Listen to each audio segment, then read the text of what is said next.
Rounding off until file review. Jazet recommends to leave the rounding off in the financial statements until the engagement is completed.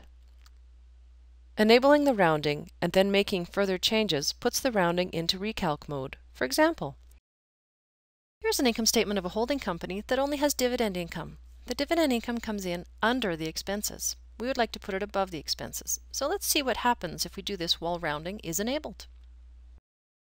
Take the dividend income out of the other income area by putting in 999. The file is in rounding recalc mode. If I go to print right now, a warning comes up that rounding should be recalculated before printing. I click OK, and I cancel out of printing.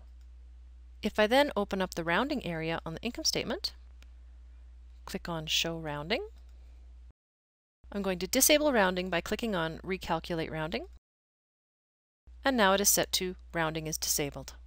We can now see we are out by the amount of the dividends. I'm now going to add a line and choose Dividend Income. Now when I go to the rounding area, there are no rounding differences, and I can enable rounding by clicking on the Rounding is Disabled button. I choose to print. There are no rounding messages, and it moves directly to the printing windows. I can now change trade sales to revenue, do a print preview, and now the revenue is above the expenses.